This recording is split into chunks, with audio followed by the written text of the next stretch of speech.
Sud Radio Conseil de famille. Avec Domitis Invest. Choisissez Domitis Invest et investissez l'esprit libre avec des loyers sécurisés tous les mois, que votre bien soit occupé ou non. Bonsoir à toutes, bonsoir à tous, bonsoir Stéphane Moller. Bonsoir et bonne semaine Olivier. Merci à vous. On va répondre ce soir à Antoine. Antoine, il est propriétaire d'un appartement à Nice et il est confronté à des impayés de la part de ses locataires. Quel conseil peut-on lui donner ? C'est une question qui est souvent revenue tout au long de cette saison. Oui, c'est une question régulière.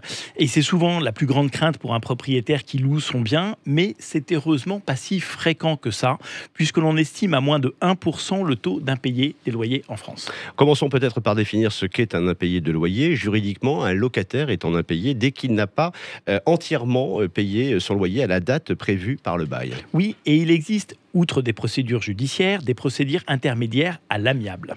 Quels sont les recours dont bénéficient les propriétaires avant d'en arriver justement à la procédure judiciaire ? Eh bien, évidemment, lorsqu'un propriétaire met son bien en location, il doit d'abord vérifier la solvabilité de son locataire. Ce qui explique qu'on nous demande souvent des bulletins de salaire ou des avis d'imposition. Oui, exactement. Ensuite, en cas de défaut de paiement, le propriétaire doit prendre contact avec son locataire pour tenter de comprendre pourquoi son locataire ne paie pas son loyer.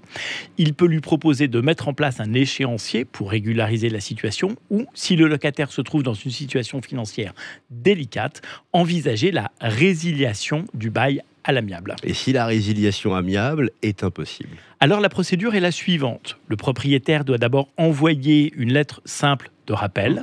Si celle-ci reste sans effet pendant 15 jours, il enverra à son locataire une mise en demeure de paiement pas recommandé. Enfin, si l'impayé subsiste, le propriétaire pourra délivrer, par huissier cette fois-ci, un commandement de payer visant la clause résolutoire existant dans le contrat de bail. Oui, la clause résolutoire, c'est la clause qui permet de rompre le bail. Cet acte contraint le locataire à régler sa dette dans un délai de 2 mois à compter de la délivrance du commandement. Mais si malgré les rappels de paiement, Stéphane, le locataire ne paie toujours pas ? Eh bien, tout dépend de la situation du propriétaire. S'il a souscrit à une assurance contre les loyers impayés, il doit prendre contact avec son assureur le plus en amont possible pour obtenir remboursement des loyers. L'assureur prendra alors le plus souvent en main le recouvrement de ses loyers. Et on sait combien coûte une garantie loyer impayé ? Alors, ça dépend des garanties mises en œuvre, mais souvent autour de 3% des loyers perçus. Et comment actionne-t-on la caution d'un garant, autre hypothèse ? Alors, s'il y a un garant, le propriétaire doit s'adresser à cette personne pour récupérer les loyers impayés. Là aussi, il faut prévenir le garant très en amont. On l'aura compris, la procédure judiciaire intervient en tout dernier recours en réalité. Oui, et si toutes ces procédures intermédiaires échouent, le propriétaire peut alors saisir le tribunal d'instance pour tenter de récupérer ses loyers ou pour entamer ce que l'on appelle une procédure d'expulsion. Le juge pourra alors prononcer la résiliation du bail qui sera automatique si le bail contient cette fameuse clause résolutoire et condamner le locataire par défaut de paiement.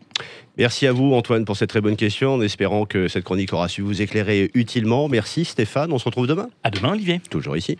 C'était Sud Radio Conseil de famille. Avec Domitis Invest. Choisissez Domitis Invest et investissez l'esprit libre avec des loyers sécurisés tous les mois, que votre bien soit occupé ou non.